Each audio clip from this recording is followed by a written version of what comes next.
Hi, my name is Dr. Erica Wireman, and I am the staff veterinarian with EI Medical Imaging. This presentation will cover the basic concepts of sonography and illustrate how an ultrasound image is produced and interpreted. Please take a moment to look us up on all of the major social platforms. Helpful resources can be found on our website, in our blog, and on our YouTube channels. So let's start with the basics. What is diagnostic ultrasound? Well, it's a medical imaging modality that uses sound waves to create an image of the tissue and organs underneath the body surface. The range of frequencies used aren't heard by human ears. Most often we're working with sound in the 2 to 15 megahertz range, which is up to 1,000,000 times higher in frequency than audible sound. Ultrasound or medical sonography relies upon the pulse echo principle, which is the same concept as a bat uses for echolocation, or how a fish finder works to map out what's under the water when you're out on a boat. The transducer, or probe, is the handheld part of the ultrasound system that is placed in contact with the skin or other body surface, such as the rectal mucosa in large animal reproduction. The transducer uses the electrical energy of the machine to create sound waves and transmit them into the tissue. It then waits for the sound to reflect off of tissue interfaces and return so that the computer part of the ultrasound can create an image based on this map of returning echoes. How long it takes for that signal to travel through the body, bounce off of something, and return tells the ultrasound how relatively superficial or deep that structure or interface is beneath the surface. The longer it takes for the probe to, in essence, hear that echo, the further away it assumes that reflective surface is. The second part of the interpretation relies on the strength of the echo, which determines what shade of gray is used to illustrate that tissue interface. So, since sound waves travel well through fluid and essentially no sound is reflected back to the transducer, clear fluid appears black on the screen. At the other end of the spectrum, a dense structure such as bone will not allow sound to penetrate and will reflect nearly 100% of the sound waves back to the probe, resulting in a bright white reflection on the screen. Most tissues, of course, will fall somewhere in between.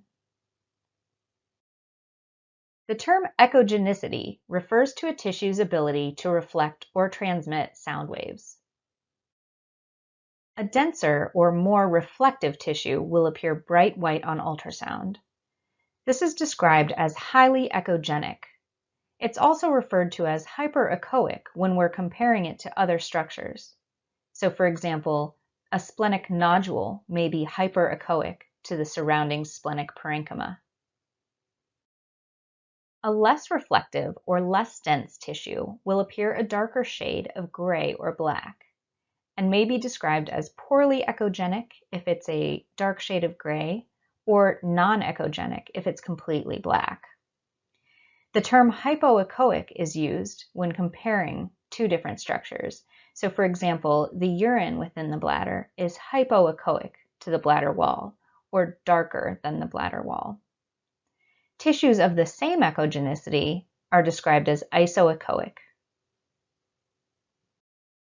The presence of gas can complicate the acquisition of good quality ultrasound images. An interface of air with fluid or tissue will reflect sound very strongly, causing air and bone to often look similar. Both may cause distal shadowing, and air may cause reverberation, both of which we will touch on later. Because of gas's ability to obscure the image, care must be taken to eliminate it when possible by paying close attention to transducer contact, fasting our patients for abdominal scans, removing hair and debris from the skin, and using caution not to introduce excess air into the rectum of large animals during reproductive exams. These are some generic examples based on canine anatomy. Keep in mind that pathological situations can affect the appearance of these tissues, which is part of your diagnostic evaluation. Edematous tissue, for example, has increased fluid content and may therefore appear darker than usual. Infiltration, fibrosis, and hyperplasias may result in denser tissue and therefore a whiter appearance to the affected organs. When it comes to ultrasound imaging, low-frequency sound waves have more power and penetrate more deeply. However, since the waves are spread further apart as they travel through the tissue, they produce slightly lower resolution images. Low-frequency transducers and settings are used for imaging deeper organs on larger animals. By comparison, high-frequency sound waves create more detailed images, but are weaker and don't penetrate as well. These settings are used for the imaging of small and superficial anatomy. Keeping this in mind, the goal should always be to use the highest frequency possible that will still allow you to obtain the depth and penetration necessary to image a particular structure. Our modern probes are designed to operate at a range of frequencies, or even better, to operate at several different frequencies simultaneously. The frequency range, the shape of the array, and the length of the footprint of the probe are designed for specific purposes.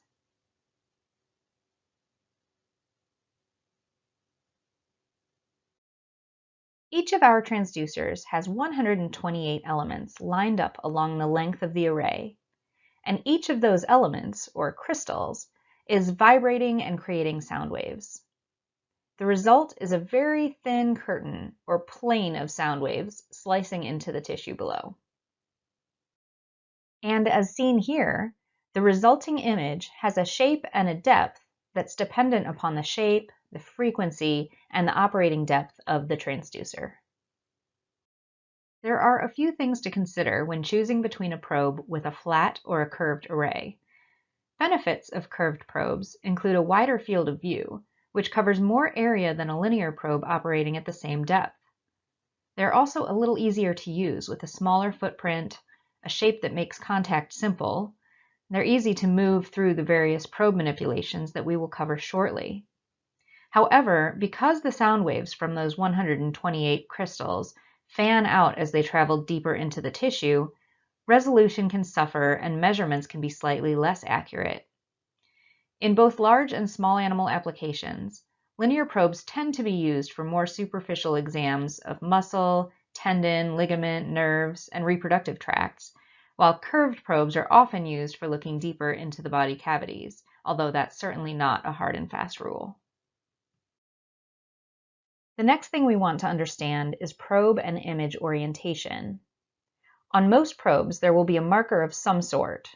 On many of our models, this marker is also a freeze button that pauses your live image.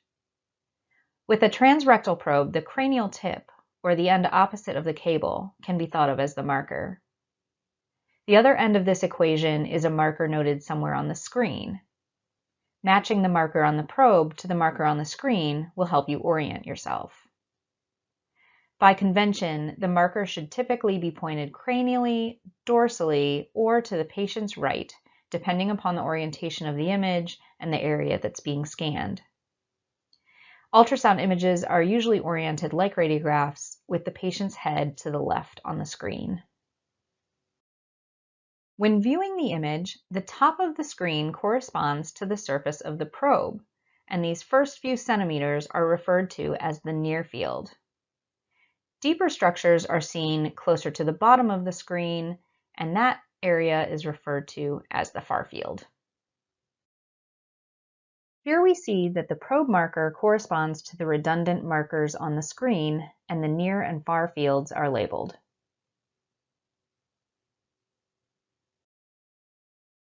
Similarly, with a rectal probe, the cranial tip corresponds to the markers on screen. Ultrasound imaging is a dynamic exam. With radiographs, one static image is obtained by sending an X-ray beam through the entire depth of a patient. The result is a picture with a summation effect. In other words, all layers of that patient are superimposed on each other, so that a second view from a different plane must be taken in order to determine where within that depth something lies. Ultrasound is a little more like CT or MRI in that it slices the patient up into thin planes to examine him or her in all three dimensions. However, with CT and MRI, this process is automated, whereas ultrasound requires that the sonographer manually move the transducer to evaluate organs and tissues in their entirety. Therefore, briefly identifying an organ is not sufficient to examine it. This brings us to my knife and orange analogy.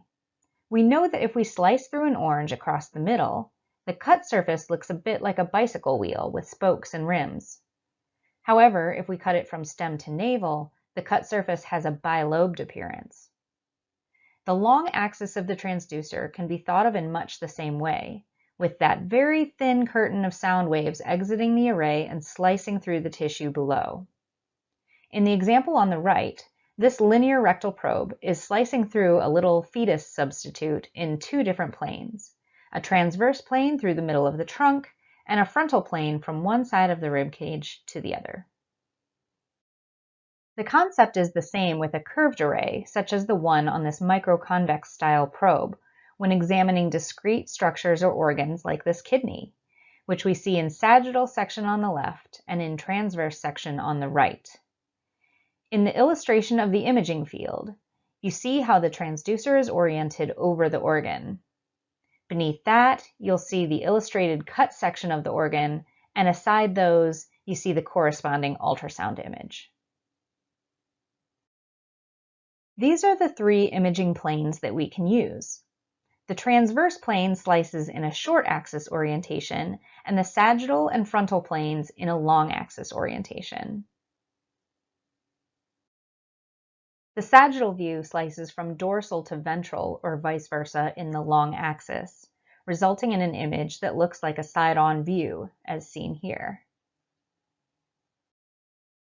The transverse or cross-sectional view uses a short axis imaging plane, as if slicing a pickle into disc-like pickle chips.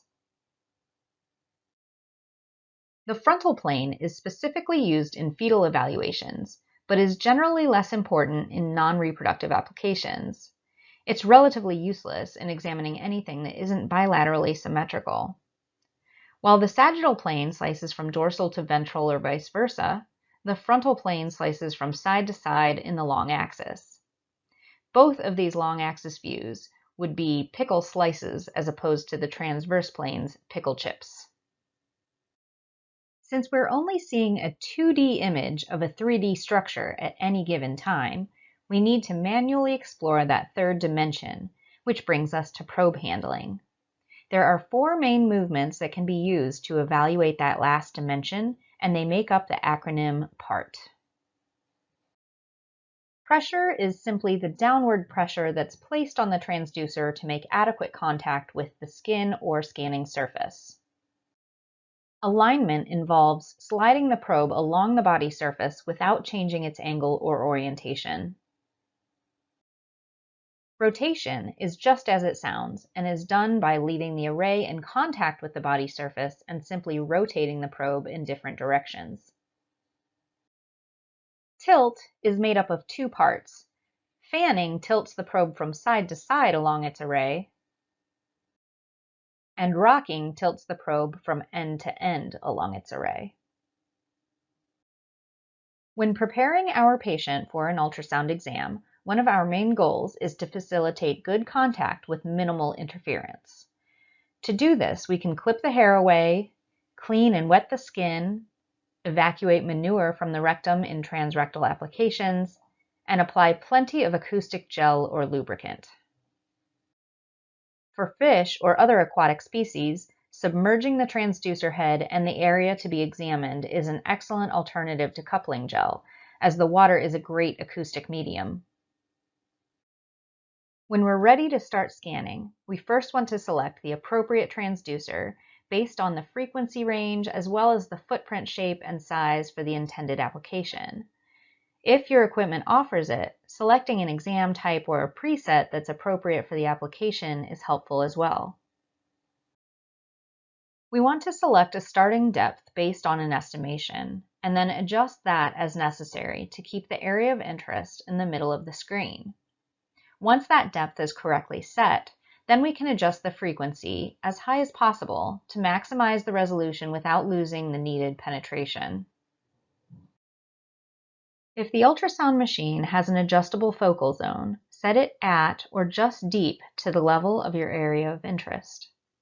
This will help focus the beam, as seen in this example of a dog's gallbladder. The term gain is often thought of as general brightness to many sonographers. However, it's important to understand that gain is the uniform amplification of the returning ultrasound signal by the computer. We want to adjust the gain only after the first two parameters are set, depth and frequency. Using too much gain to compensate for a frequency that's too high will only wash out your image and increase artifacts. In this example, we can see that much of the detail in the image on the right is lost to excessive use of gain. Time gain compensation, or TGCs, break the image into multiple parallel zones and adjust the gain according to depth in order to take into account the attenuation or the weakening of the signal as it passes through the tissues. This is how the ultrasound attempts to maintain a uniform brightness and appearance throughout the image. When learning to use ultrasound, it's important to use slow and small movements. It can be really easy to move right past a structure that you're looking for until you're really comfortable with what you're seeing. Always think about the anatomy that you'd expect to find under the surface of your probe at any given time. When you have identified and are examining a discrete structure, such as an abdominal mass or a kidney, fan through all planes of the structure from one end to the other and back until it's out of view in both directions. Rotate your probe 90 degrees and fan completely in the opposite orientation as well. Learning to interpret the images that you obtain requires that you be familiar with the anatomy being examined. In addition, you'll need to become familiar with the appearance of normal tissue in order to identify pathologies. When in doubt, be sure that you know how to record and save images for referral when necessary. Be sure to collect video loops, as still frames are difficult to interpret due to limited context, even among specialists. While only histopathology can definitively diagnose the type of neoplasia we're seeing in this dog's liver, we can describe lesions on ultrasound much the way we do in radiographs. Characteristics to document include the location, size, shape, echogenicity, echotexture, margins, and distribution of the lesions. This tumor, for example, could be described as a solitary, well-demarcated, round mass, approximately 4 centimeters in diameter, located within the liver at the cranial aspect of the stomach. It has a cavitated appearance and tissue that is of a similar echotexture but slightly hyperechoic to the adjacent liver parenchyma. Artifacts are disturbances within an ultrasound image, resulting in an appearance that misrepresents the true nature of the tissue. They may be caused by aberrant behavior of the beam, misinterpretation of a returning echo by the ultrasound machine, and various characteristics of the tissue. Here we'll review just a few common artifacts. Acoustic shadowing refers to the black shadow that's cast when the sound waves encounter an interface that's dense enough as to not allow any transmission. Since no signal reaches beyond this surface, it appears that there is no tissue deep to it. In this example, we're looking at 2 urinary bladders. Acoustic shadowing can help us to differentiate between the urinary calculus on the left and the bladder wall tumor on the right. Since the lesion on the right is soft tissue, we're able to see the tumor and the tissue beyond it. Acoustic enhancement occurs because sound travels so well through fluid that the signal may exit a fluid-filled structure as strong as it entered it. The tissue deep to a bladder, an ovarian follicle, or a cyst may appear very bright compared to adjacent tissue because the beam has not been attenuated as it otherwise would have at that same depth. Reverberation is the appearance of many parallel lines beyond an air interface, such as the pleural surface seen here. Due to the strong reflection, sound waves may bounce back and forth repeatedly between the lung surface and the transducer array, confusing the ultrasound into thinking that there are many similar surfaces at varying depths. A mirror image artifact occurs when the sound beam comes into contact with a highly reflective surface that does not direct the entire beam back toward the transducer. The beam may reflect off of another surface before returning, and the ultrasound mistakenly believes, due to the increased time that the signal took to return, that there's a second identical structure beyond the first. This is commonly found at the diaphragm, where you may see liver within the thorax. To correct or confirm this, change the angle of insonation, or the angle at which you're directing the probe, or image from a different approach. Here's an example of a mirror image artifact. The bright white line is the diaphragm, and reflections of white portal vessels can be seen in the far field, which should represent the thorax. An edge artifact, or refraction artifact, occurs when the beam encounters a non-perpendicular surface, such as the curved edge of a urinary bladder, which refracts the beam into adjacent tissue. Since the transducer does not receive a returning signal to correspond to that depth, shadowing at the edges of these round structures appears. In summary, consistency is key to becoming proficient at ultrasound. The better you understand the principles involved, the easier it becomes to manipulate the probe and interpret the images. Consider these basic concepts to maximize your image quality and get the most out of your equipment. You want to start by selecting the appropriate probe for the task at hand. Become familiar with the features and settings on your machine. Learn to measure, annotate, and store images. Operate at the highest frequency you can while still achieving the depth that you need. Take the time to prep your patient. Don't be afraid to clip, and be liberal in your use of coupling medium. Prioritize good use of frequency, depth, and focal zone before resorting to cranking the gain up. Practice your probe handling and obtain as many images of key anatomical structures as you can. Remember that the more you scan and the more normal examples you see, the more astute you will be about picking up on abnormalities. Remember to thoroughly evaluate your areas of interest in 3 dimensions. And finally, learn to identify those artifacts and how to avoid or eliminate them.